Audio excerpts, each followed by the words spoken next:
Marcos capítulo 10 y vamos a leer los versículos 17 al 31.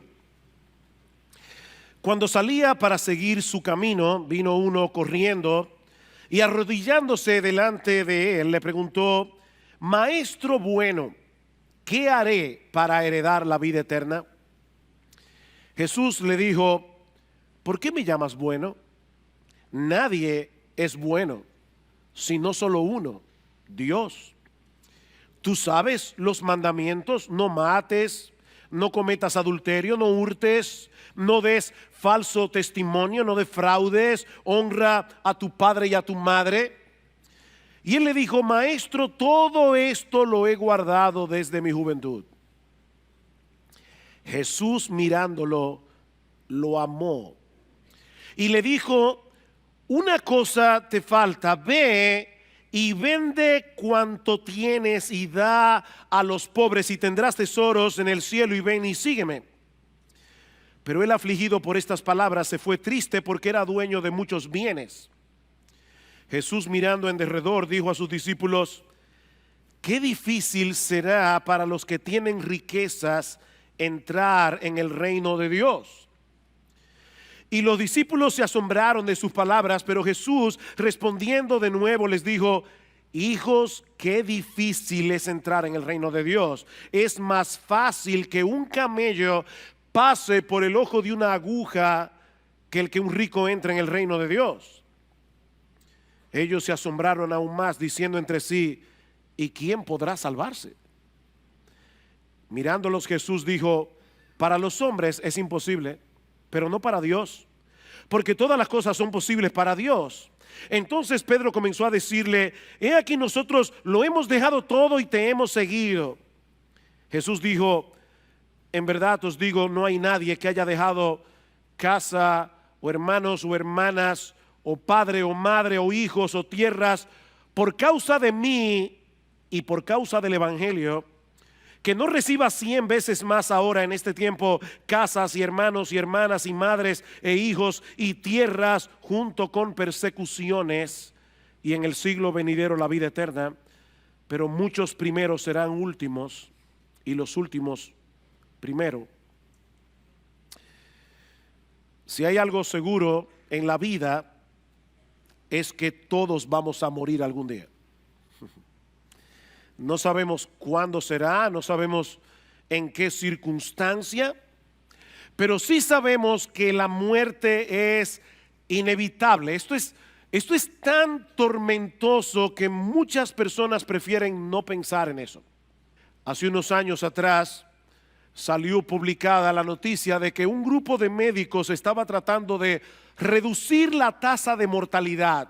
Yo no sé exactamente a qué se referían, porque lo cierto es que la tasa de mortalidad no puede ser reducida. Es de un 100%. Todo el que nace en este mundo morirá. El filósofo y matemático francés Blaise Pascal lo dijo de una manera bastante sombría, pero muy realista.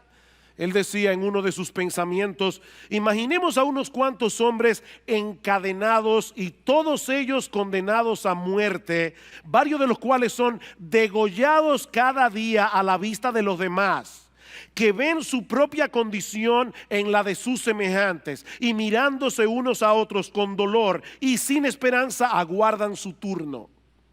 Esta es la imagen de la condición humana, dice Pascal. Eso no suena muy atractivo, pero es muy realista. Por eso el poeta inglés John Donne dijo aquella famosa frase que luego Hemingway usó en una de sus novelas: no preguntes por quién doblan las campanas doblan por ti.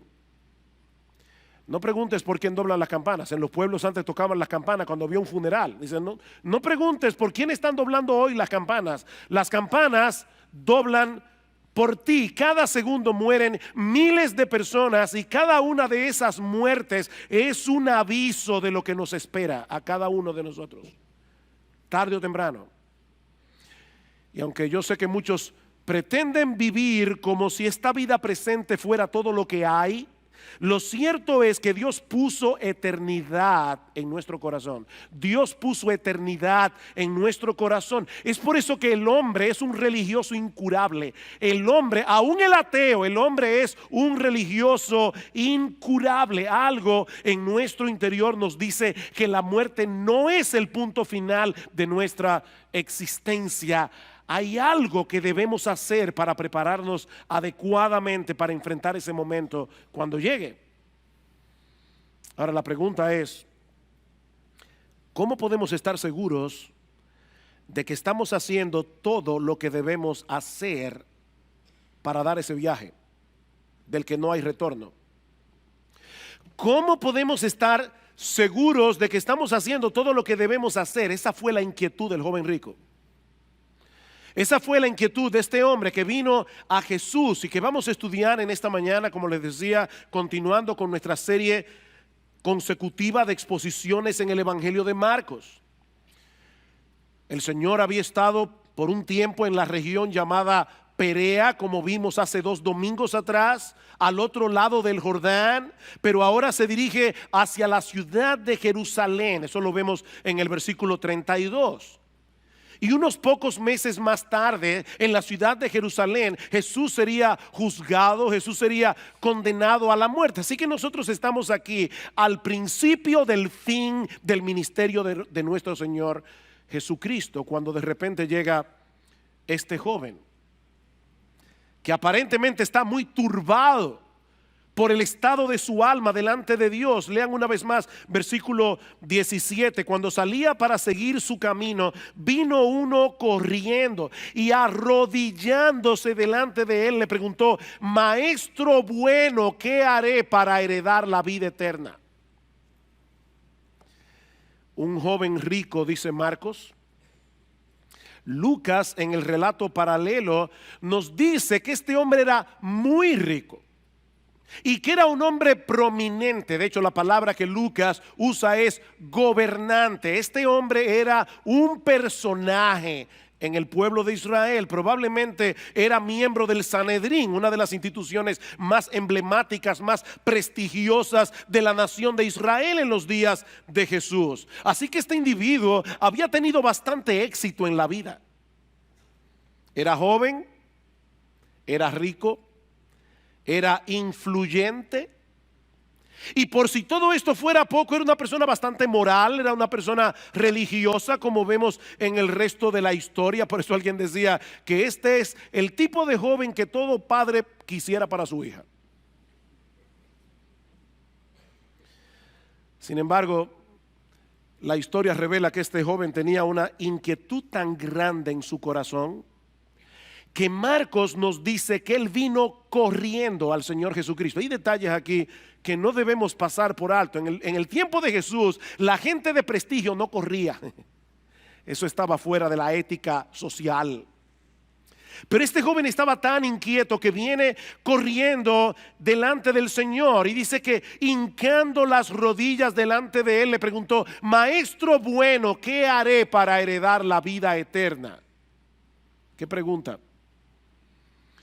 En otras palabras, maestro, ¿cómo yo puedo estar seguro de que yo estoy haciendo todas las cosas que yo debo hacer para ir al cielo? Lo tenía casi todo, pero había una duda en su corazón que no lo dejaba vivir en paz. Una pequeña duda, una gran duda. Esto no es para hacer chistes, pero me vino a la mente algo que vi hace unos años atrás en una viñeta de esa que salen en los periódicos. Había un individuo en el desierto muriéndose de sed y habían 2 manantiales de agua al lado y un letrero que decía: cuidado, agua venenosa, y en el otro decía: esta agua es potable, y otro letrero que decía: o será al revés.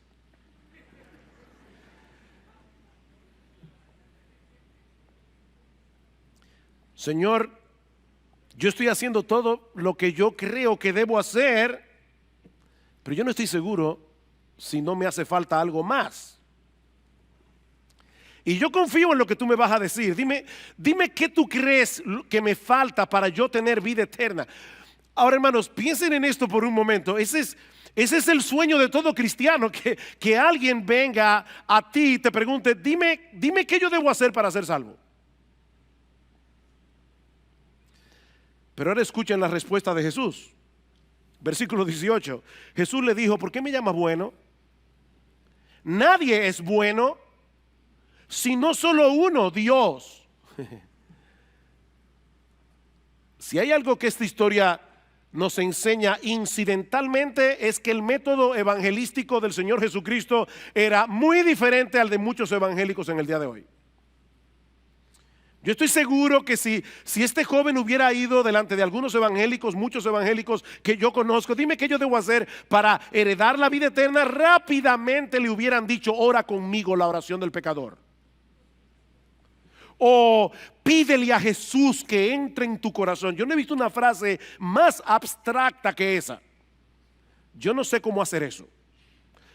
Que le pida a Jesús que entre en mi corazón. De paso, déjenme decirles algo, mis amados hermanos, nunca le digan eso a un inconverso. Esa frase no tiene ningún sentido. Esa frase no aparece en el Nuevo Testamento. Los apóstoles nunca la dijeron. La salvación no viene simplemente porque tú invites a Jesús a entrar en tu corazón. De hecho, es tan extraña esta historia porque Cristo pudo haberle dicho, ¿qué te falta? Creer en mí. Señor, ¿qué me hace falta para heredar la vida eterna? Cristo pudo haberle dicho, oh, que creas en mí. Y sería la respuesta correcta, pero el Señor sabía que este joven tenía un concepto tan equivocado acerca de sí mismo que él no estaba preparado para recibir esa respuesta. No todavía. Saben que el concepto que mucha gente tiene de sí misma es que son personas buenas que a veces hacen cosas malas. El concepto bíblico es al revés. Nosotros somos personas malas que por la gracia común de Dios a veces hacemos cosas buenas. Pero ese es el concepto que este hombre tenía. Yo soy una persona buena, solo quiero saber qué más me falta. Si tú le dices a una persona como esta que reciba a Cristo en su corazón, probablemente va a pensar dentro de sí mismo, por supuesto, ¿por qué no? ¿Es eso lo que me falta? Es bueno tener a Cristo. Eso añadiría bondad a mi bondad, ¿verdad? De ahí la extraña respuesta de Jesús en el versículo 18. ¿Por qué tú me llamas bueno? En otras palabras, tú vienes a mí como si yo fuera un maestro común y corriente. Tú vienes a mí como si yo fuera un hombre igual que tú, solo que con más sabiduría que tú. Ahora, si eso es lo que tú piensas de mí, ¿por qué me llamas bueno? Porque en el mundo entero hay una sola persona que merece ese calificativo y no eres tú, es Dios. Hay uno solo que es bueno. Jesús no está ni negando ni afirmando que Él sea Dios en este pasaje. Ese no es el foco primario de atención aquí. Él simplemente quiere hacerle ver a este joven lo equivocado que él estaba cuando él creía de sí mismo que él era bueno.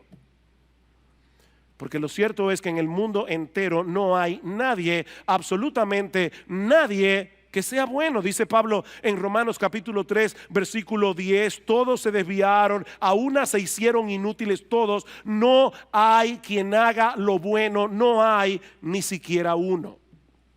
Y sí, yo sé que hay personas que son relativamente buenas, y son relativamente buenas en comparación con otros seres humanos que son peores. Pero si tú te comparas con el estándar de santidad de Dios, si tú te comparas con la santidad del mismo Dios, con el carácter de Dios, te vas a dar cuenta que tú no eres bueno. No hay nadie que llene esa medida, aunque algunos crean que sí, como es el caso del joven rico, versículo 19. Oigan lo que le dice el Señor. Oh, ¿tú quieres saber qué tú debes hacer para heredar la vida eterna? ¿Tú sabes los mandamientos? No mates, no cometas adulterio, no hurtes, no des falso testimonio, no defraudes, honra a tu padre y a tu madre. ¿Tú quieres hacer algo para salvarte? Mira los mandamientos, cúmplelos y vivirás. Ahora, pregunta, ¿está enseñando Jesús aquí en este pasaje que la salvación es por obras, que la salvación es por obedecer los 10 mandamientos? Por supuesto que no. De hecho, no voy a entrar en esto ahora, pero si ustedes van al capítulo 18 de Lucas, que es donde está el texto paralelo de Marcos capítulo 10, verán que inmediatamente antes de este relato encontramos la parábola del fariseo y el publicano. O sea que esa parábola está en el trasfondo de esta historia. Jesús dice, dos hombres subieron al templo a orar, uno era fariseo, el otro era publicano. El fariseo oraba consigo mismo y le decía a Dios, yo te doy gracias porque yo no soy como los otros hombres. Yo no soy adúltero, yo no soy avaro, yo doy diezmos de todo lo que gano, yo vengo al templo todos los sábados. Gracias, Señor, la verdad es que te pasaste conmigo. Y el fariseo le dice, yo no soy ni siquiera como este publicano, este cobrador de impuestos. Y el publicano se daba golpe en el pecho, se estaba lejos diciendo, Dios, sé propicio a mi pecador. Y Cristo dice, este publicano descendió a su casa justificado antes que el otro, el fariseo, porque el que se humilla será enaltecido, el que se enaltece será humillado. Así que esta historia está en el trasfondo de esa parábola.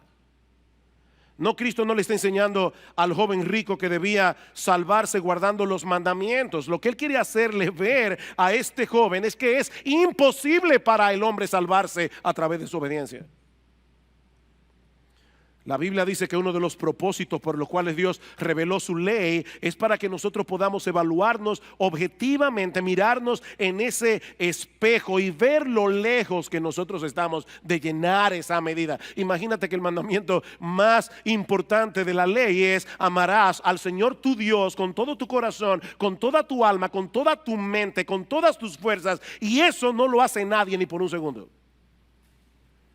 Y el otro es semejante: ama a tu prójimo como a ti mismo.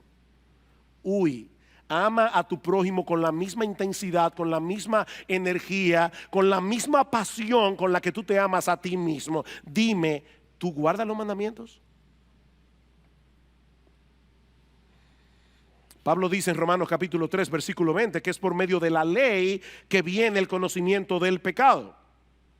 El problema es que este joven no entendía del todo el alcance de la ley. Por eso le dice al Señor en el versículo 20: Maestro, todo esto lo he guardado desde mi juventud. Wow. Bueno, si esa es la medida, tengo mis papeles en reglas. En el relato paralelo, en el Evangelio de Mateo, se incluye esta última pregunta: ¿qué más me falta? Eso es interesante. Él estaba bastante seguro de su propia bondad, pero había un elemento de duda en su corazón. ¿Qué más me falta? Ese es el problema de aquellos que pretenden salvarse haciendo cosas buenas. No hay forma de saber con toda certeza de que estás haciendo lo suficiente.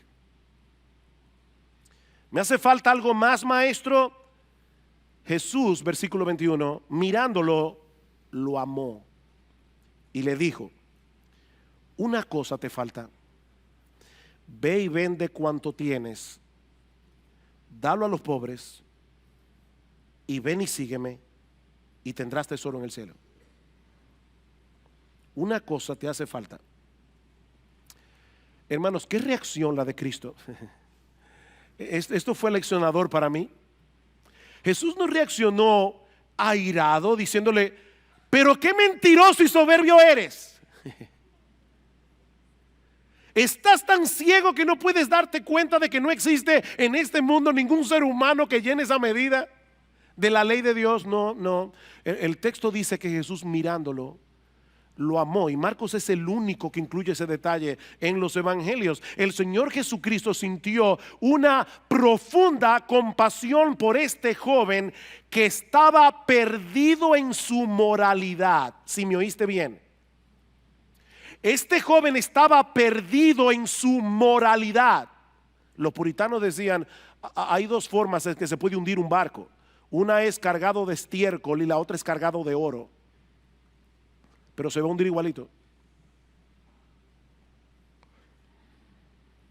Mi amigo, nadie puede salvarse guardando los mandamientos. Pablo dice en Gálatas capítulo 3 versículo 10 que todos los que dependen de las obras de la ley para salvarse están bajo maldición, están bajo la maldición de Dios. Si tú estás dependiendo de las obras de la ley, de guardar los mandamientos, Pablo dice, no yo, Pablo dice en la Biblia, estás bajo la maldición de Dios. Pues escrito está, y ahora Pablo cita Deuteronomio, maldito todo aquel que no permaneciere en todas las cosas escritas en el libro de la ley para hacerlas. Cada vez que nosotros pecamos, estamos violando la ley como un todo, no simplemente estamos violando uno de sus acápites. Bueno, fue una mentirita. No, es que el problema con esa mentirita es que ya tú rompiste la ley, tú violaste la ley, y esa ley es un reflejo del carácter de Dios. Ese es el problema. La ley es un reflejo del carácter de Dios, de manera que cada pecado es un atentado contra el carácter santo de Dios. Por eso dice Santiago capítulo 2 versículo 10, cualquiera que guardare toda la ley, si eso fuera posible, pero ofendiere en un punto, se hace culpable de todos. Mi amigo, si tú te quieres salvar por tu obediencia, tendrás que obedecer todos y cada uno de los mandamientos de la Biblia todos los días de tu vida. Y si tú eres honesto contigo mismo, seguramente ya debes haberte dado cuenta de que eso es imposible. Y eso es precisamente lo que Cristo quiere hacerle ver a este joven rico, porque lo amó. Porque lo amó. No fue con una actitud de cinismo que el Señor trató con este joven. Y hermanos de iglesia bíblica del Señor Jesucristo, cuídense de eso. Uno puede ver a una persona moralista y tratarla con desprecio. Así como hay personas que tratan a las prostitutas, a los ladrones con desprecio, hay personas que tratan a los moralistas con desprecio. Cristo no hizo eso. Cristo sintió compasión por este joven, una profunda compasión. Y le dice, joven, solo te hace falta una cosa. Vende todo lo que tienes, dáselo a los pobres y sígueme a mí. Ahora, hermanos, y esto es crucial. Por fin, ¿cuántas cosas le faltaba a este joven? ¿3 o una? Porque él dice, una cosa te hace falta. Vende todo lo que tienes, dáselo a los pobres y ven y sígueme. Entonces, ¿qué era lo que le faltaba? Lo que le faltaba era seguir a Cristo. Fíjense, el punto aquí no es que por vender sus bienes y entregar la ganancia a los pobres, este joven iba a ir al cielo como recompensa, sino por seguir a Jesús. Ahora, vender todo lo que tenía y entregarlo a los pobres iba a ser la evidencia de que él había removido el ídolo de su corazón, el ídolo que él le había hecho a las riquezas, para hacer de Cristo el único objeto de su adoración, el único objeto de satisfacción, el único objeto de su deleite. Esa era la evidencia. Mientras dependas de otras cosas para tu felicidad, mientras dependas de otras cosas para encontrar satisfacción en la vida, mientras haya otras cosas aparte de Cristo en la que tú estés descansando tu identidad, es imposible que puedas creer aunque tú digas que crees. Esto es serio. Es muy fácil decir que creemos en Cristo, pero es otra cosa muy distinta mostrar esa confianza dependiendo únicamente de Él y encontrando toda nuestra satisfacción únicamente en Él. Y la palabra únicamente aquí es importante. ¿Sabes lo que Jesús le está diciendo a este joven? Joven, déjame decirte algo. Imagínate la vida sin dinero. Imagínate la vida sin nada de dinero. Y imagínate la vida sin tus bienes. Imagínate la vida sin tus casas. Imagínate la vida sin tus carros, sin tu ropa, sin tus muebles, sin tu vivienda, sin tu cuenta bancaria. Imagínate una vida en la que solo me tuvieras a mí. Pregunta, ¿estarías satisfecho?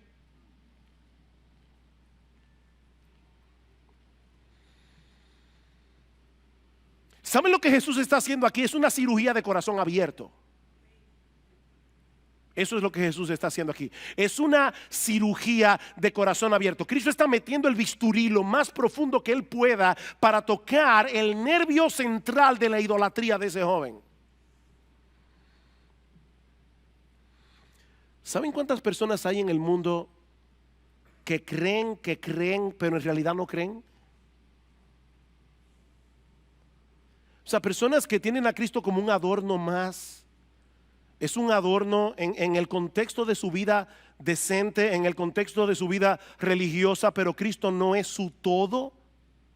Y déjame decirte algo, mi amigo, si Cristo no es todo para ti, Él no es nada para ti. Cristo no es un adorno. Es por eso que Jesús dice en Lucas capítulo 14 versículo 33 que el que no renuncia a todo lo que posee no puede ser su discípulo. Punto.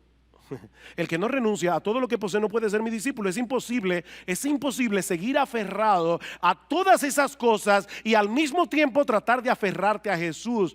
Eso no se puede. Tienes que soltar todo lo demás antes de que puedas aferrarte a Él de todo corazón. Él no es un adorno religioso. Si no lo es todo, entonces no es nada. Pastor, ¿significa eso que todos los cristianos tienen que ser pobres? No. En la Biblia nosotros encontramos varios personajes que eran muy ricos y muy piadosos. Abraham era muy rico, Job era muy rico. Pero a la hora de la prueba ellos demostraron que Dios era su todo. Ustedes recuerdan cuando Dios le dijo a Abraham: Abraham, vete al monte Moría, llévate a tu hijo Isaac, a ese adolescente que habías esperado por más de 25 años, y ofrécemelo a mí como un sacrificio. ¿Qué hizo Abraham? Fue al monte, al lugar donde Dios le dijo, e iba a degollar a su hijo. Y por supuesto Dios no se lo permitió. Pero Abraham demostró allí que él no idolatraba a su hijo. Dios era su todo, no su hijo.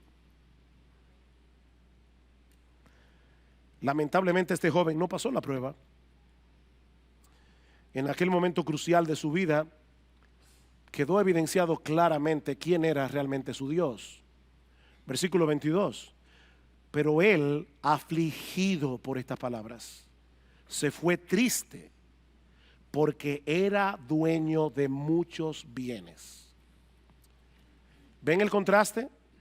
El mismo que vino corriendo, hincando las rodillas, el mismo que vino con todo ese entusiasmo, se fue angustiado. Ese es el significado literal de la palabra griega que se usa allí y que nuestra Biblia traduce como afligido. Es exactamente la misma palabra griega que aparece en Mateo capítulo 26 versículo 37, cuando dice que el Señor estaba angustiado en el huerto de Getsemaní. Es la misma palabra.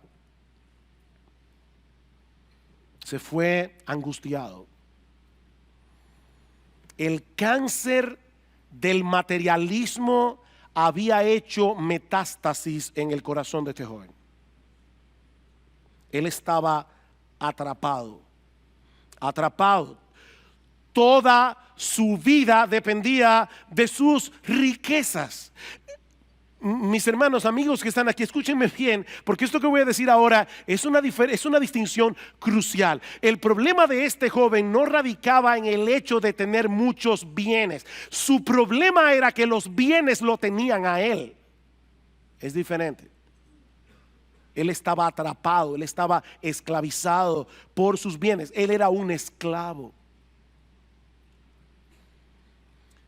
Y nadie que no esté dispuesto a renunciar a esa esclavitud puede abrazar a Cristo de todo corazón. Nadie puede abrazar a Cristo de todo corazón mientras no esté dispuesto a soltar esa soga.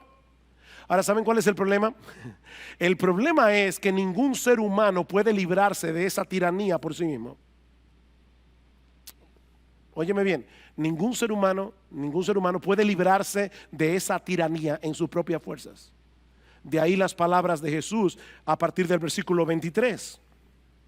Cuando se va el joven rico, dice Jesús, mirando en derredor, dijo a sus discípulos: qué difícil será para los que tienen riquezas entrar en el reino de Dios. Y los discípulos se asombraron de sus palabras, pero Jesús, respondiendo de nuevo, les dijo: hijos, qué difícil es entrar en el reino de Dios. Es más fácil que un camello pase por el ojo de una aguja que el que un rico entre en el reino de Dios. Ellos se asombraron aún más, diciendo entre sí: ¿y quién podrá salvarse? Mirándolos, Jesús dijo: para los hombres es imposible. Para los hombres es imposible.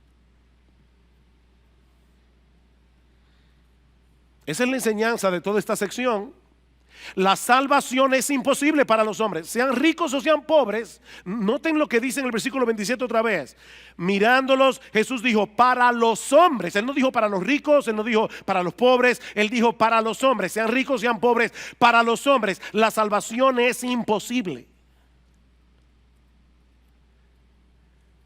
Pero los ricos son más vulnerables a sentirse tan satisfechos en sus riquezas que no sean capaces de percibir lo impotente que son. Están tan acostumbrados a que todo lo resuelven por ellos mismos, a que todo lo resuelven con sus propios recursos, a que solo tienen que buscar la chequera, dar un tarjetazo. Están tan acostumbrados a vivir así que ellos no dependen de Dios. Es muy difícil que ellos vean su dependencia. Es muy difícil que vean su miseria. Es muy difícil que vean el estado tan deplorable en que se encuentran. Por eso resulta más fácil pasar un camello por el ojo de una aguja a que un rico entre en el reino de Dios. Pastor, ¿y qué significa eso? Pasar un camello por el ojo de una aguja, exactamente eso mismo.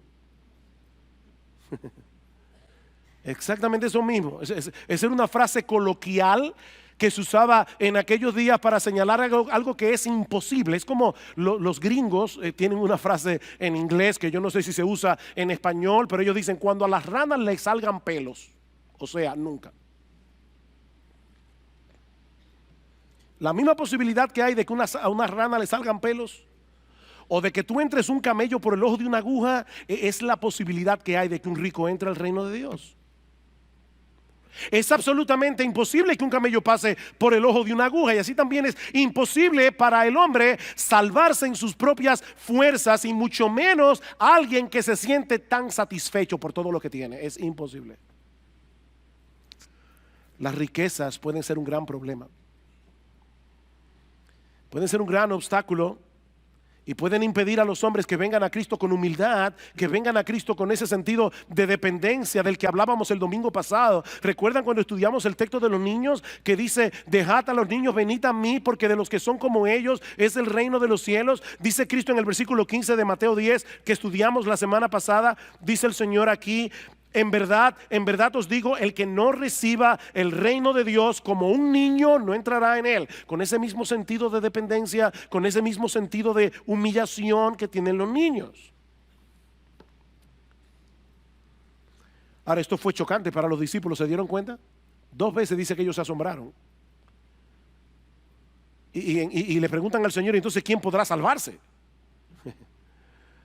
En el contexto cultural de estos hombres, las riquezas eran una señal inequívoca de la bendición de Dios. Si tú eras rico es porque definitivamente el favor de Dios estaba sobre ti. Esa era la mentalidad de los apóstoles. De ahí el asombro. Si resulta más fácil pasar un camello por el ojo de una aguja que el hecho de que un rico pueda entrar en el reino de Dios, entonces ¿quién podrá salvarse? Y la respuesta de Cristo es contundente: nadie. ¿Oíste bien? ¿Quién podrá salvarse? Nadie. para los hombres es imposible. No podemos cambiarnos a nosotros mismos. No podemos limpiarnos de nuestros pecados. No podemos disponer nuestro propio corazón para amar a Dios, para amar su gloria por encima de todo, aún amar a Dios y su gloria más que tu propia vida. Tú no puedes hacer eso por ti mismo. Eso es imposible. Estamos encadenados, condenados a ser unos esclavos miserables, a menos que un poder superior intervenga a nuestro favor. Y eso nos lleva a la segunda enseñanza de este pasaje. La salvación solo es posible para Dios a través de la persona de Cristo. La salvación es imposible para los hombres, la salvación solo es posible para Dios. Vean una vez más el versículo 27. Mirándolos, Jesús dijo: para los hombres es imposible, pero no para Dios, porque todas las cosas son posibles para Dios. Hay esperanza para el hombre porque Dios es todopoderoso.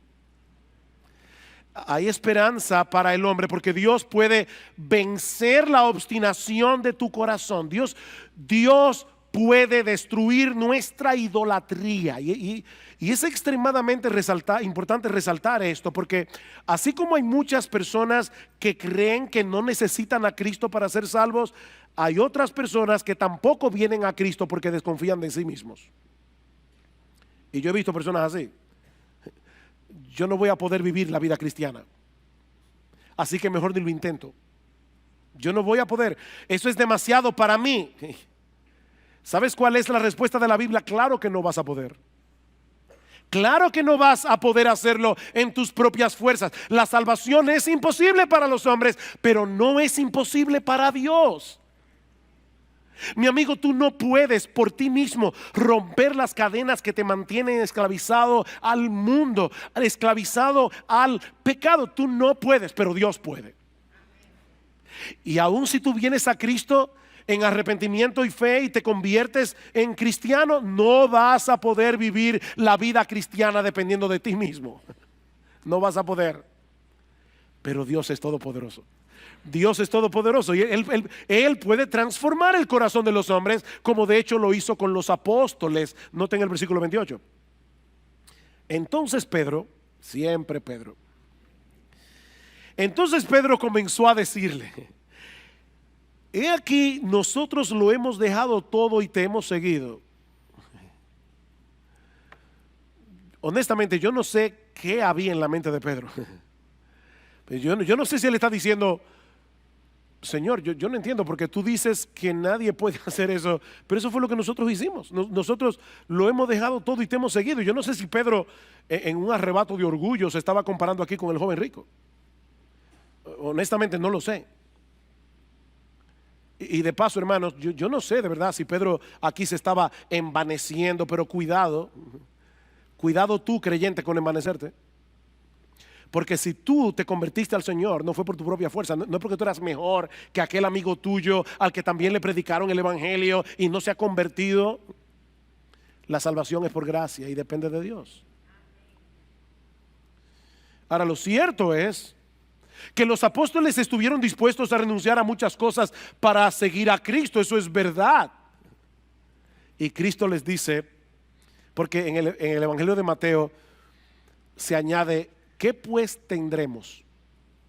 O sea, Pedro dice: nosotros le hemos dejado todo, te hemos seguido, ¿qué pues tendremos? Y Jesús le dice en el versículo 29, Jesús dijo: en verdad os digo, no hay nadie que haya dejado casa, su hermano, su hermana, su madre o padre o hijos o tierras por causa de mí y por causa del evangelio, que no reciba 100 veces más ahora en este tiempo casas y hermanos y hermanas y madres e hijos y tierras junto con persecuciones. Qué realista. Y en el siglo venidero la vida eterna. Este es uno de los textos favoritos de los evangelistas de la prosperidad. Honestamente me da náuseas cada vez que yo oigo a una persona desde el púlpito diciéndole a una persona: ven a Cristo y todos tus problemas se van a solucionar, ven a Cristo y tú vas a ser rico y vas a tener una buena casa y vas a tener un mejor sueldo y vas a tener salud. Es una maravilla tener a Cristo. Eso es un mensaje diabólico, infernal y nauseabundo, porque eso no es verdad. No, yo no creo que eso sea lo que el Señor esté diciendo aquí. Más bien, yo creo que Él está reiterando lo que Él había dicho anteriormente, que es imposible seguirlo a Él sin estar dispuesto a renunciar a todo, incluyendo la familia. ¿Se dieron cuenta? Ninguno, vayan otra vez, no hay nadie que haya dejado casa, hermanos, hermanas, madres o padres o hijos o tierras por causa de mí, del evangelio. Aquí hay individuos que han tomado una decisión, la decisión de dejar todo atrás para seguir a Jesús, no importa las consecuencias. Y de paso, no es que el cristiano se vuelva un pesado con la familia, no es que el cristiano se olvide de la familia. No, lo que Cristo está diciendo, óyeme bien, es muy probable que si tú decides seguirme a mí, tu familia te aborrezca por causa de tu fe. Es muy probable que eso pase. Y de hecho, el mismo Cristo dijo en Mateo capítulo 10, versículo 34, no penséis que he venido para traer paz a la tierra, no he venido para traer paz, sino espada, porque he venido para poner en disensión al hombre contra su padre, a la hija contra su madre, a la nuera contra su suegra. Y yo sé que algunos dirán, pero eso ya todo el mundo lo sabe. No, a la nuera contra su suegra por causa de la fe, no porque la suegra se mete. O sea, dice, a la hija contra su madre, a la nuera contra su suegra, y los enemigos del hombre serán los de su propia casa, dice Jesús. El que ama a padre o madre más que a mí no es digno de mí. El que ama a hijo o hija más que a mí no es digno de mí. El que no toma su cruz y sigue en pos de mí no es digno de mí. El que haya su vida la perderá, y el que pierda su vida por causa de mí la hallará. Definitivamente Cristo no se andaba con medias tintas. De nuevo, óyeme bien, le dice Jesús, conmigo es todo o nada. Yo no soy plato de segunda mesa, yo no soy un adorno religioso. Conmigo es todo o nada. Si yo no soy todo para ti, yo no soy nada para ti.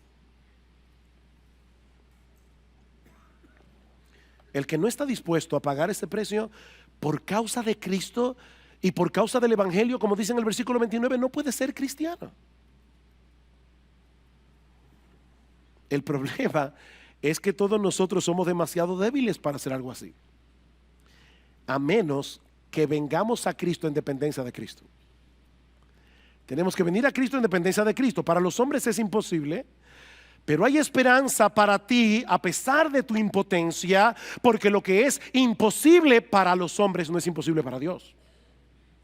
La salvación está disponible para toda clase de hombres, porque Dios es todopoderoso. Dios es todopoderoso, su poder no tiene límites, todas las cosas son posibles para Él, dice el Señor.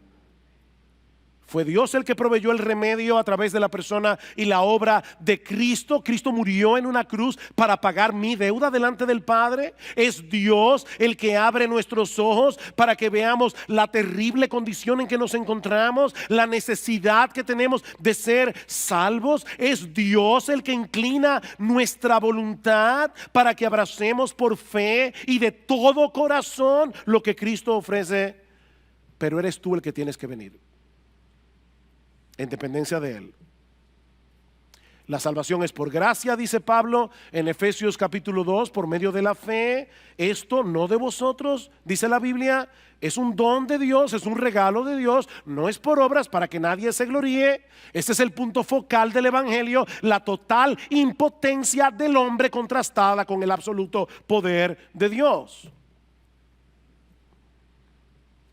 Hay salvación completa y gratuita por medio de la fe en la obra redentora de Cristo. Más adelante en el capítulo 10, versículo 45, dice el Señor, el Hijo del Hombre vino no para ser servido, sino para servir y para dar su vida en rescate por muchos. Él vino a morir en una cruz para dar su vida para rescatar pecadores.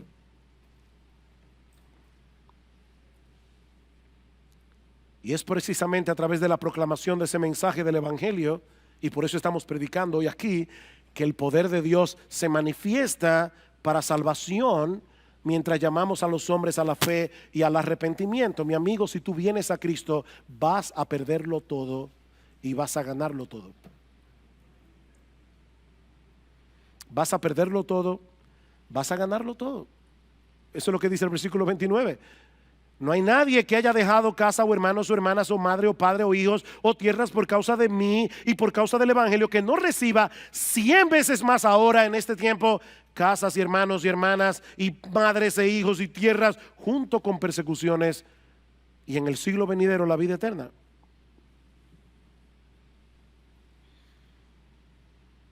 Lo que esto significa es que todos los cristianos serán ricos. No, yo creo que esta promesa implica dos cosas. Por un lado, que todos los creyentes vienen a formar parte de una gran familia que va a suplir por mucho lo que tú pierdas de tu familia terrenal. Eso es lo que Cristo está diciendo. Si hay algo que a mi esposa y a mí nos maravilla cada vez que viajamos a otros lugares, es que llegamos a un sitio nuevo, conocemos hermanos en Cristo que no conocíamos y al minuto ya somos familia. Y están dispuestos a servirnos, simplemente porque somos cristianos. Hay una familia de la fe en el mundo entero. Eso es impresionante. Pero por el otro lado, y esto que voy a decir ahora es muy sensible, yo creo que John Piper tiene razón cuando dice que hay algunos cristianos que por diversas circunstancias no están rodeados de muchos creyentes. Y él pone el caso particular de los misioneros. Misioneros que son desarraigados de su país, de su familia, y van lejísimo a predicar el evangelio a lugares extraños. Cuando mi esposo y yo estuvimos visitando a nuestra hija en el mes de mayo, ella nos hablaba de eso, nos decía, esto es difícil, lo más difícil es ese sentido de desarraigue, tú no perteneces a ningún lugar. Y nuestra hija nos decía, y es lo que yo creo que está envuelto en todo esto, ella decía, yo me he dado cuenta que mi hogar está donde esté Cristo. Mi hogar está donde está Cristo. Y yo creo que probablemente lo que el Señor está diciendo allí es a esas personas que están solas en lugares donde no hay casi cristianos. Dice, aún así, si tú lo pierdes todo por causa mía, lo que vas a obtener por el hecho de tenerme a mí será infinitamente más satisfactorio que cualquier cosa de este mundo que tú hayas podido perder. Tú tendrás en mí 100 veces más. Amor incondicional. El amor incondicional de Cristo suplirá 100 veces más el amor de hermanos, hermanas, padres, hijos, tierras, todo. Él será tu hogar y será 1000 veces mejor que el hogar que tú hayas perdido por causa de Él. Cristo es mejor. Y cuando te toque partir de este mundo, como decíamos al principio, cuando te toque partir de este mundo, disfrutarás de una incomparablemente deleitosa comunión con Él por los siglos de los siglos. Es de esa vida eterna que el Señor habla aquí en el versículo 30. Por eso es que Pablo dice en Romanos capítulo 8 versículo 18, estoy seguro, tengo por cierto que las aflicciones de este tiempo presente no se pueden comparar con la gloria venidera que en nosotros ha de manifestarse cuando Jesucristo nuestro Salvador regrese en gloria.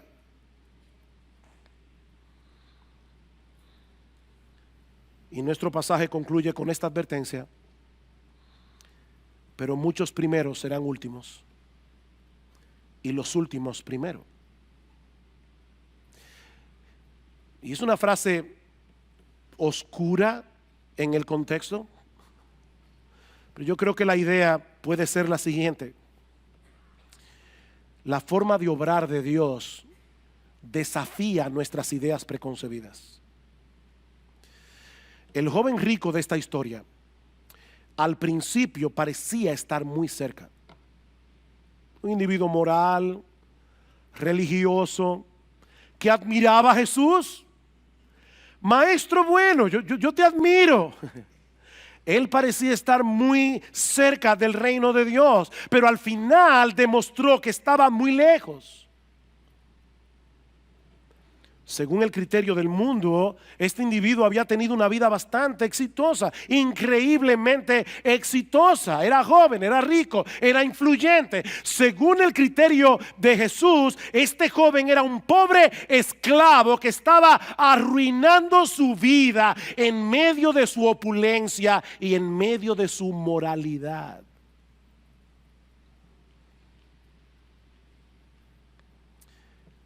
Hermanos, tenemos que aprender a evaluar las cosas con el criterio de Dios, no con el criterio del mundo. De este lado de la eternidad, el mundo celebra las riquezas, celebra la popularidad, celebra la belleza física, y debo decir que no hay nada de malo ni en el hecho de ser rico, ni en el hecho de ser bien parecido, ni en el hecho de tener, de ser popular. Pero déjame decirte algo, mi amigo, si eso es todo lo que tú tienes, tú no tienes absolutamente nada que tenga valor permanente. Nada. Tú no tienes nada. Tenerlo todo sin tener a Cristo es tener una existencia miserable aquí y ahora, y una pérdida total cuando traspases esa línea que separa el tiempo de la eternidad. Tener a Cristo es tenerlo todo, aunque no tengas nada más.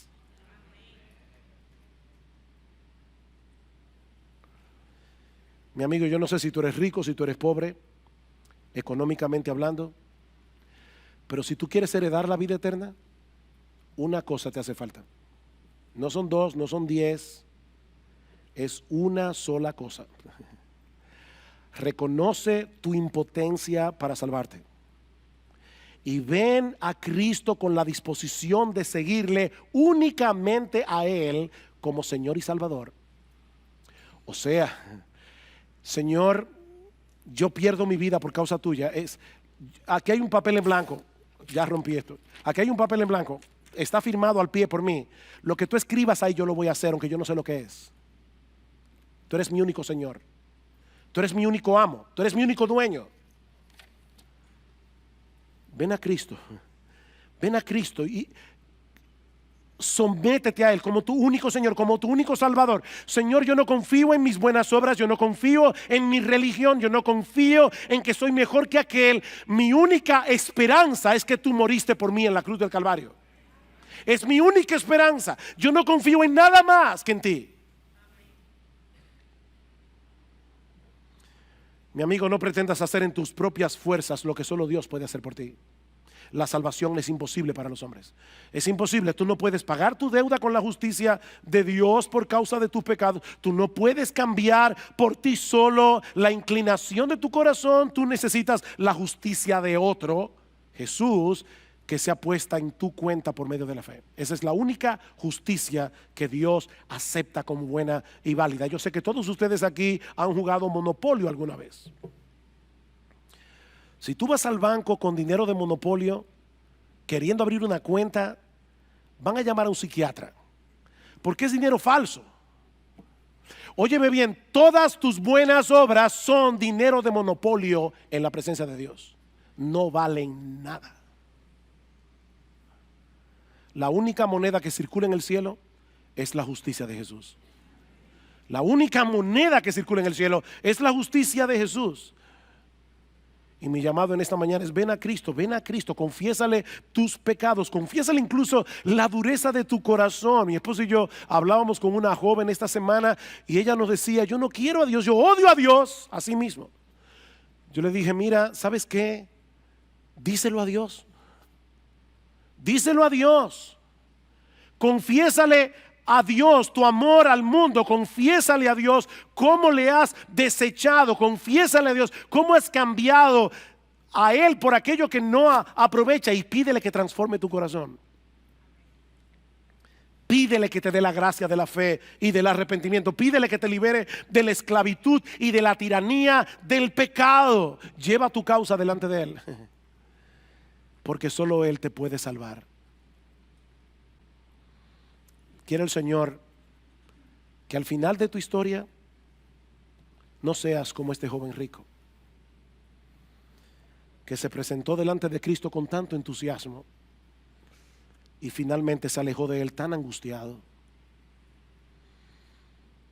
Es mi oración que muchos aquí hoy puedan regresar a sus casas llenos de gozo, habiendo encontrado en Cristo el Salvador que sus almas necesitan, habiendo encontrado en Cristo el perdón de todos sus pecados, habiendo encontrado en Cristo gratuitamente, por gracia, por medio de la fe, el regalo de la vida eterna.